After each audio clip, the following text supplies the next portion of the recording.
yung taon na pwedeng okay lang, ganon. Like, pero okay naman ako, flexible ako, pero as an au pair, gusto ko maano din nila, as au pair talaga yung pagtato nila sa akin. Pero I'm glad naman kasi they treat me as a part of their family.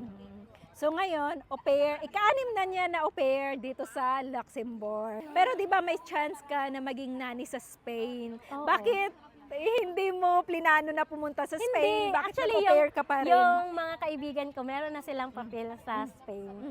Sinasabi nila talaga sa akin, you can go here. Para sa akin kasi hindi. Para sa akin, parang sa Spain kasi okay lang. Ako kasi yung tao na, movable. Parang explore ka Oo, muna. movable, yung ganun. May ano na ako na after Belgium sana, pero God twist the plan para sa akin. So may inano siya sa akin, which is like, nasira na naman yun, yung ganun. Like, hindi mo alam yung sa panahon, yung ganun. Parang may ibibigay siya sa'yo na challenge, yung ganun. Tapos may ibibigay din siya sa'yo na other part na more blessings. Ganun. Para sa akin is, challenge and circumstances and like facing failures and success is like part of a journey. Like, pero ang ganda naman talaga, as for me, I'm so amazed sa blissful experience. Kaya nga, ang ganda ng experience mo kasi parang 6 na bansa. Yung experience mo, iba't iba ang culture, iba't ibang tao ang nakakasalamuha mo. Oo, pero yung sa feeling na yon is like satisfaction. Kasi, di ba, hindi ka strong enough. No? Hindi ka strong enough if you don't embrace and if you don't, like, especially culture iba nila. tayo, iba talaga yung culture natin sa Pilipinas at iba talaga tayo dito sa Europe. Like, people in the Philippines doesn't like realize that unless they experience it. Wow. 6 na bansa yun eh. Ang ganda kasi 6 na bansa yung na-experience mo, and then taon ka din dun sa mga bansa. Ano yung mga differences ng mga bansa Para ito? sa akin is, I've been in Scandinavia, di ba? Like, Scandinavia is famous place also. Pero ang lamig naman talaga din, no? Ang lamig naman talaga din. Pero yung Denmark is parang ang cool ng mga tao doon. Parang always umiinom, like meet every day, like ganun sila ka, Yung sa Norway naman, parang ang cold, some are cold, but I'm blessed to my host family kasi parang tinuring din nila akong anak doon na time. Tapos yung nila doon, para sa akin, okay naman talaga yung Norway. Ang ganda, parang heaven.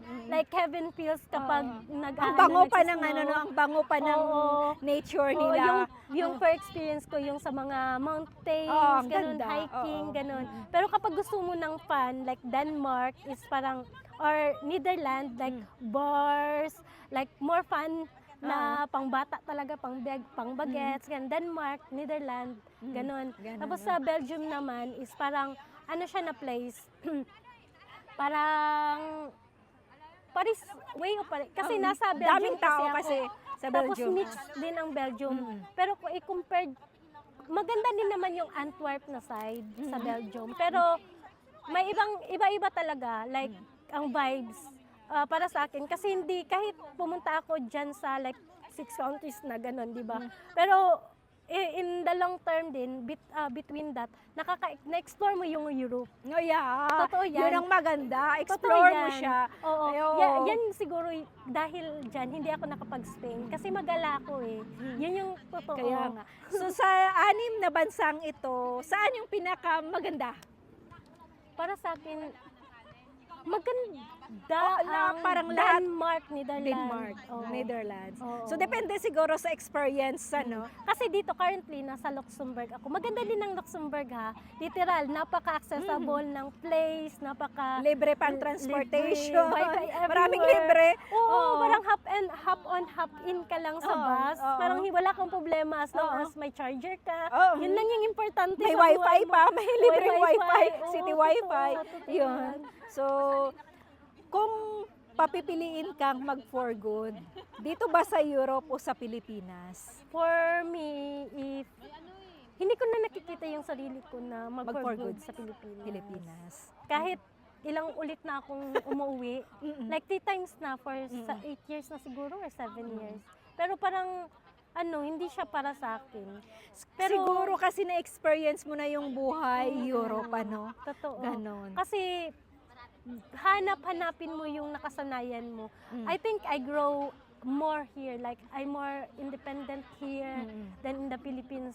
Kasi Ilang years ka na dito sa Europe? like all in all. 21 years old ako, like So, 6 years, 7 years ka na dito sa Europe. parang I grow like I built my future here, like my Naging matured ka din Oo, dito. totoo yan. So, Iba maganda. talaga din yung Kaya nila nga. dito. Iba yung impact ng nila, Ng society nila, no? Compare sa Pilipinas, ang layo, ano.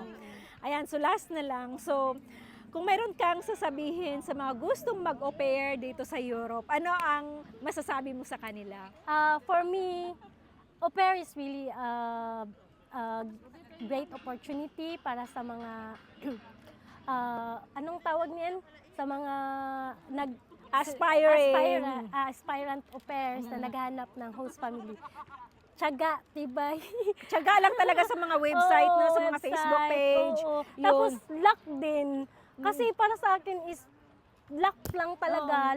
Parang lucky lang siguro ako na madali akong nakakahanap, ganun. Tapos lucky din ako na nagkakaintindihan, like may Kung paano ka connection. mag-communicate connection sa host family. O kasi gusto nila yung may positive impact sa ano nila, sa family nila. Tapos gusto nila yung nakikita nila na happy ka person. Importante. Yun yung sa kanila eh. Friendly, happy ka, ganun, yan. oo. Kasi mas importante sa kanila ang mental health dito. Oo. Tapos be yourself lang.